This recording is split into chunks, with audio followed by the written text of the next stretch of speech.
അതാ പറഞ്ഞ കൺവിൻസിങ്. പെണ്ണ് കാണുന്ന സീനിന് രസമായിട്ടുണ്ട്. അത് ഇത്രയും എന്താണ് പഠിപ്പില്ല, ഇത്രയും എന്നൊക്കെ കുറച്ചും കൂടി പഠിപ്പുള്ള ഒരാളാണ്.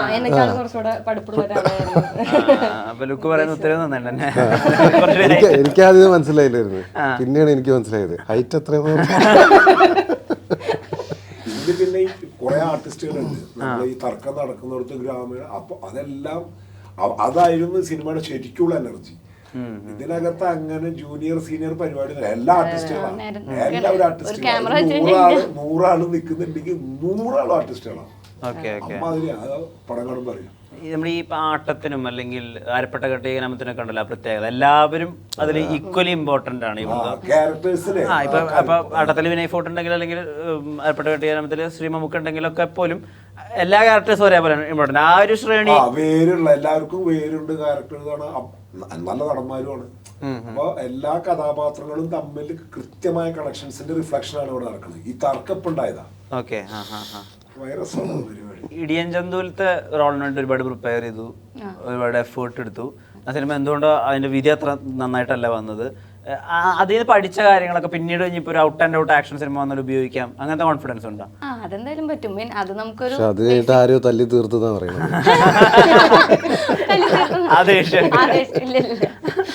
അല്ല, മൊത്തത്തിൽ പറയണ്ടേ, ഞാൻ കറക്റ്റ് അന്ന് ട്രെയിൻ ചെയ്തതിൻ്റെ ഒരു എന്തായാലും നമുക്ക് ബേസിക് പഠിച്ചതിൻ്റെ ഒരു ഇതുണ്ടല്ലോ, അത് നമുക്ക് ഇനി യൂസ് ചെയ്യാൻ പറ്റും. അതുപോലെ അമ്പെയ്ത്ത് പഠിച്ചതും നമുക്ക് ആവശ്യം യൂസ് ചെയ്യാനായിട്ട് ബേസിക് കാര്യങ്ങളായിട്ടാണ് പറഞ്ഞത്. അപ്പോൾ അത് പഠിച്ചിട്ടുള്ളത് എന്തായാലും നമുക്ക് എന്തെങ്കിലും ആവശ്യം വന്നാൽ നമുക്ക് യൂസ് ചെയ്യാൻ പറ്റുന്ന രീതിയിൽ. അതുകൊണ്ട് തന്നെ അത് കഴിഞ്ഞിട്ട് കുറേ ആക്ഷൻ പടങ്ങളുടെ കാസ്റ്റിങ്ങുകളൊക്കെ വന്നു എല്ലാത്തിനും നിരത്തി പിടിച്ച് അയച്ചിട്ടുണ്ട്. നമുക്കറിയാലോ ആക്ഷൻ പരിപാടി കുറച്ച് ചെയ്തിട്ടില്ലല്ലേ എന്നുള്ളതിൽ ചെയ്തിട്ടൊക്കെ ഉണ്ട്. ഓഡീഷൻസ് അറ്റൻഡ് ചെയ്യാറില്ല, ഓഡീഷൻ കോൾ കൊടുക്കാറുണ്ട്, ആരും കൂടി വിളിക്കാറില്ല. പിന്നെ ഓഡീഷൻ കോൾ കൊടുത്തൊന്നും തിരിച്ചു വിളിച്ചിട്ടില്ല. ഞാൻ 2 ദിവസം മുന്നേ ഒരു ഫോട്ടോ അയച്ചു കൊടുത്തതാണ് ഒരു ഡയറക്ടറിന്. പക്ഷെ ഡയറക്ടർ പേര് പറയണില്ല. നമുക്ക് മണിരത്നമോ അങ്ങനെ ആരെങ്കിലും അല്ല ഇവിടെയുള്ള മലയാളത്തിലുള്ള ഞാൻ അങ്ങനെ വെറുതെ ഇരിക്കുന്നു. അപ്പം ഒരു സിനിമയുടെ കാസ്റ്റിംഗ് കോൾ, അപ്പം ഇന്ന ക്യാരക്ടർ, ഇന്ന ഏജ് ഗ്രൂപ്പ്. അപ്പോൾ ഞാൻ മെല്ലെ മെയിൽ ID ടൈപ്പ് ചെയ്യുന്നു, ഫോട്ടോ എടുക്കുന്നു, അറ്റാച്ച് ചെയ്യുന്നു, ഹലോ. നമുക്ക് ഭാഗമാണെന്ന് ആഗ്രഹമുള്ള പട്ടൊക്കെ നമ്മൾ ചെയ്യാം. അത് ചിലപ്പോൾ അവർ മറന്നിരിക്കുകയാണെങ്കിലോ നമുക്ക് ഓർമ്മിപ്പിക്കാമല്ലോ. ഞാൻ നേരത്തെ മറ്റു ഇന്റർവ്യൂവിൽ അവിടുത്തെ ആക്ടേഴ്സിനോട് ചോദിക്കായിരുന്നു, ഇപ്പോൾ ആക്ടേഴ്സ് എന്നുള്ള രീതിയിൽ വളരെ നിസ്സഹായരാണ് അവർ. കാരണം അവരിലേക്ക് വരുന്നതിന് എന്തെങ്കിലും തിരഞ്ഞെടുക്കുക എന്നുള്ളതല്ലാണ്ട് അതിൻ്റെ അല്ലെങ്കിൽ പിന്നെ വളരെ ടാലൻ്റ് ആയിരിക്കണം. ഇപ്പോൾ ധനുഷിനെ പോലെയോ അല്ലെങ്കിൽ ബാലചന്ദ്ര മേനോനൊക്കെ പോലെ അവർക്ക് തന്നെ ക്യാരക്ടേഴ്സിനൊക്കെ ഉണ്ടാക്കി പ്രൊജക്റ്റൊക്കെ ഓണാക്കി. അപ്പം അങ്ങനത്തെ നിസ്സഹായതനെ പറ്റിയിട്ടൊക്കെ ആലോചിക്കാറുണ്ടോ? ഈ ഇപ്പോൾ ഒരു വർക്ക് നന്നായി ഓടണം, അങ്ങനത്തെ ടെൻഷൻസ് ഉണ്ടാവാറുണ്ടോ? ഓഫ്കോഴ്സ് എല്ലാവർക്കും ടെൻഷൻ ഉണ്ടാവും. നല്ലോണം ഓടണമല്ലോ, അതാണല്ലോ നമ്മുടെ ആവശ്യം. പക്ഷേ എല്ലാവരും ഇതിപ്പോൾ സിനിമ എന്ന് പറയുമ്പോൾ ഒരു ആക്ടർ അല്ലെങ്കിൽ ഒരു ഡയറക്ടർ അല്ലെങ്കിൽ ഒരു പ്രൊഡ്യൂസർ മാത്രമല്ല, ഇതൊരു ടീമായിട്ട് എല്ലാവരും അവരവരുടെ ഡിപ്പാർട്ട്മെന്റ് നല്ല രീതിയിൽ ചെയ്യുമ്പോഴാണ് നമുക്ക് നല്ലൊരു സിനിമ കിട്ടുന്നത്. പിന്നെ ഇത് ചുമ്മാ റിലീസ് ചെയ്താൽ മാത്രം പോരാ, നല്ല രീതിയിൽ മാർക്കറ്റ് ചെയ്ത് ഓഡിയൻസിലേക്ക് എത്തി അവരത് ആക്സെപ്റ്റ് ചെയ്ത് എന്നിട്ടാണ് ഒരു ഹിറ്റ് സിനിമ ഉണ്ടാവുന്നത്. അപ്പം അങ്ങനെ കുറേ ഭാഗങ്ങൾ ഇതിലുണ്ട്. അപ്പം ഇതെല്ലാം നല്ല രീതിയിൽ വരണം എന്നുണ്ടെങ്കിൽ നല്ലൊരു ടീമായിരിക്കണം. നമുക്ക് പ്രാർത്ഥിക്കാനേ പറ്റത്തുള്ളൂ. പിന്നെ നമുക്ക് നമ്മുടെ ഭാഗം ഭംഗിയായിട്ട് പറ്റണ പോലെ ചെയ്യാം. ഇതിൽ കൂടുതലൊന്നും നമുക്ക് ഇതിൽ ചെയ്യാൻ പറ്റില്ല. നന്നായിട്ട് ചെയ്യാമെന്നല്ലാതെ ഇതിൽ കൂടുതൽ നമുക്ക് ഒന്നും ചെയ്യാൻ പറ്റത്തില്ല. നമുക്ക് ആഗ്രഹങ്ങളുണ്ടാവും, ഇങ്ങനെ ചെയ്യാം അങ്ങനെ ചെയ്യാം. പക്ഷെ നമുക്ക് ഈ പറഞ്ഞ പോലെ വരുന്ന ക്യാരക്ടേഴ്സ് ഭംഗിയായിട്ട് ചെയ്യാന്നുള്ളതാണ്. ആ ഒരു ലിമിറ്റേഷൻ ഉണ്ട് ആക്ടേഴ്സിന്. അത് ശരിയാ. അങ്ങനെ തന്നെയാണ് മാനിഫെസ്റ്റ് ചെയ്യുക, ആഗ്രഹിക്കുക, വിചാരിക്കുക നടക്കും, അതിലേക്ക് എത്തും എന്നൊക്കെ ഡ്രീം ബിഗ്. അതെല്ലാം നടക്കുന്നത് അങ്ങനെയൊക്കെ. എനിക്കത് സംഭവിച്ചിട്ടുണ്ട് കേട്ടോ. അങ്ങനെ വിചാരിച്ചതൊക്കെ പുള്ളിക്കാര് പറഞ്ഞ ഡ്രീം ബിഗ് എന്ന് പറഞ്ഞേ.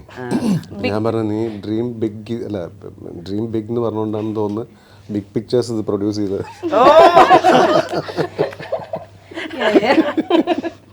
പ്രസിദ്ധനായ ചളി മെസ്സേജസ് അയക്കുന്ന പ്രൊഡക്ഷന് എന്തോ എക്സ്ട്രാ കൊടുത്തിട്ടുണ്ട്. പ്രൊഡ്യൂസറെ കുറിച്ച് നമ്മളൊന്നും പറഞ്ഞിട്ടില്ലോ. Big pictures, Nadir Khalid. കണ്ടന്റിനെ വിശ്വസിച്ചിട്ട് ഒരാൾ അതിന് വേണ്ടി മുടക്കാന്ന് പറയുന്നത്. പങ്കെടുത്തവരും ഇതിൽ എല്ലാ രീതിയിലും ആളുകൾ ഈ സിനിമയോട് സമീപിച്ചിട്ടുള്ളത് ഇതിന്റെ ആ സ്ക്രിപ്റ്റ്. ഈ പണ്ട് സ്ഥിരവരുമാനം ഉണ്ടായിരുന്നൊരു ബാങ്ക് ഉദ്യോഗസ്ഥനായിരുന്നു എന്ന് കേട്ടിട്ടുണ്ട്. അത് അവസാനിപ്പിച്ച് സിനിമയ്ക്ക് വന്ന് നന്നായെന്ന് സിനിമ പഠിപ്പിച്ചിട്ടുണ്ടോ? എനിക്ക് എപ്പോഴും നേരത്തെ ചെയ്യാമായിരുന്നു വേണമെങ്കിൽ തന്നെ തോന്നിയിട്ടുള്ളൂ. സിനിമ എനിക്കിഷ്ടമാണ്. സിനിമ വരുന്ന ഒരു അരക്ഷിതാവസ്ഥയുണ്ടല്ലോ, ഇത് സിനിമ ഉണ്ടാവോ ഇല്ലയോ? എനിക്ക് തോന്നിയത് ഞാൻ ശരിക്കും ഇവിടെ അരക്ഷിതാവസ്ഥ ജീവിതത്തിൽ എപ്പോഴും ഉണ്ട്. ബാങ്കിൽ എവിടെയായാലും ഉണ്ട്. നാളെ ജോലി പോകുന്ന ടെൻഷൻ അടിച്ചിട്ട് ഇന്ന് ഭയങ്കര സാലറി മേടിക്കുന്ന സ്നേഹിതന്മാർ എനിക്കുണ്ട്. അപ്പൊ അരക്ഷിതാവസ്ഥ എല്ലായിടത്തും ഉണ്ട്. എനിക്ക് സിനിമയിൽ വന്നപ്പോ കൂടുതൽ സേഫ് ആയിട്ടാണ് തോന്നിയത്. ഇതാണ് നമ്മുടെ സ്ഥലം. അതിലും ഞാനത് തൊട്ട് മുമ്പ് പറഞ്ഞത് ഞാൻ നമുക്ക് നിൽക്കാവുന്ന സ്ഥല, നമ്മൾ നിൽക്കേണ്ട സ്ഥലമാണെന്ന് നമുക്ക് തോന്നിയാൽ ആ സ്ഥലം സുരക്ഷിതമാണ്. നമ്മൾ നിൽക്കാൻ പാടില്ലാത്ത സ്ഥലത്താണ് നമ്മൾ സുരക്ഷിതരല്ലാതിരിക്കുക. ബാങ്കിൽ ഞാൻ ഇൻസെക്യൂർഡ് ആയിരുന്നു. സിനിമയിൽ ലൈഫിൽ ഐ ആം സെക്യൂർഡ്. പിന്നെ എന്താ നമ്മളങ്ങനെ നമ്മൾ തൃപ്തിയോടെ ചെയ്യല്ലേ, ഹാപ്പി ആയിട്ട് ചെയ്യാൻ പറ്റും. സഞ്ചരിക്കുമ്പോ പണിയായിട്ട് തോന്നില്ല, എനിക്ക് തോന്നില്ല, ഒരു ഭയങ്കര കഷ്ടപ്പാട് തോന്നില്ല. ജീവിതമൊക്കെ എന്തിന്റെ കൂടെ ആയാലും മുന്നോട്ട് പോകും. ഇതിന് പോകുമ്പോ ഹാപ്പി ആയിട്ട് പോകാൻ പറ്റും. നമുക്ക് ആവശ്യമുള്ളതൊക്കെ നമ്മൾ സിനിമനെ ആഗ്രഹിച്ച് സിനിമയെ സ്നേഹിച്ച് അതിന്റെ ഒപ്പം സഞ്ചരിക്കുന്ന റോൾ അഭിനയിച്ചങ്ങ് പോകുന്ന പരിപാടിയാണ്. അതിലല്ലല്ലോ, അതിലൊരു കിക്കില്ലല്ലോ. അങ്ങനെ ചെയ്യുമ്പോ സിനിമ രസമാണ്, സിനിമയുടെ രസം, കല രസം. ദുൽഖർ സൽമാൻ ഉൾപ്പെടെ അദ്ദേഹത്തിന്റെ ഏറ്റവും റീസെന്റ് ആയ അഭിമുഖത്തിൽ പറഞ്ഞത്, ഇപ്പൊ അദ്ദേഹം ഒരു സിനിമ വലിയ ആഗ്രഹത്തോടുകൂടി ചെയ്യുന്നു, ആ സിനിമ വേണ്ട വിധത്തിലല്ല സ്വീകരിക്കപ്പെട്ടത്, അദ്ദേഹത്തെ ബാധിച്ചിട്ടുണ്ട് മെന്റലി. അദ്ദേഹത്തിന് എന്താ പറയാ, അത് അതിന്റെ ഒരു പരാജയം ഒക്കെ അദ്ദേഹത്തിന് ഉൾക്കൊള്ളാവുന്നതിനൊക്കെ അപ്പുറത്തായിരുന്നു എന്ന് അദ്ദേഹം സമ്മതിച്ചിട്ടുണ്ട്. അപ്പൊ ഈ പറഞ്ഞ ഈ ഒരു വലിയ സിനിമ, ആ സിനിമ പരാജയപ്പെടുക അല്ലെങ്കിൽ അതിന്റെ വിജയമാവുക, ഇത് മെന്റലിയും കൂടി നമ്മൾ ഹാൻഡിൽ ചെയ്യണമല്ലോ. ഐ മീൻ ഒരു മെന്റൽ ഹെൽത്ത് എന്ന് പറയുന്ന ഒരു ഏരിയയും കൂടി ഉണ്ടല്ലോ. അതിനെ ഇപ്പൊ കോപ്പപ്പ് ചെയ്യാൻ പറ്റുന്നുണ്ടോ? കാരണം സണിവേൻ ഇപ്പൊ ഒരു നായകൻ നടനാണല്ലോ, അതായത് ഒരു ബാങ്കബിൾ ഹീറോ എന്നൊക്കെ പറയുന്നൊരു സ്റ്റേച്ചറിലാണല്ലോ നിൽക്കുന്നത്. അപ്പൊ മനസമാധാനത്തോടു ഇരിക്കുക എന്നുള്ള എളുപ്പത്തിൽ സാധിക്കുന്നുണ്ടോ? നമ്മളങ്ങ് മനസമാധാനപ്പെടുക അല്ലേ? അങ്ങനെ ടൂ മച്ച് നമ്മളങ്ങനെ എങ്ങനെ നമ്മൾ മനസമാധാനപ്പെടുന്നത് നമ്മൾ ഉള്ളിന്നാണ്. അല്ലാതെ അവിടെ സിനിമ ഓടിയോണ്ടോ നാലാള് കൈയടിച്ചോണ്ടോന്നല്ലോ. മനസമാധാനം സന്തോഷം നമ്മൾ ഉള്ളിൽ നിന്ന് കണ്ടെത്തുന്നതാ. അത് സിനിമ ഇറ്റല്ലെങ്കിലും കണ്ടെത്താൻ പറ്റണം.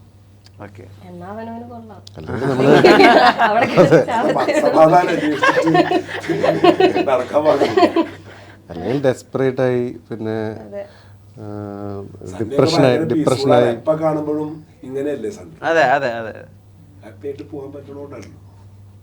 ഒരു സ്ട്രൈറ്റ് ലൈൻ, ഇടയ്ക്കൊരു സൈൻ വേവ്. അല്ലാതെ നമ്മൾ ജയപരാജയങ്ങൾക്കനുസരിച്ച് നമ്മളുടെ സമാധാനം ഉയരൊന്നുമില്ല.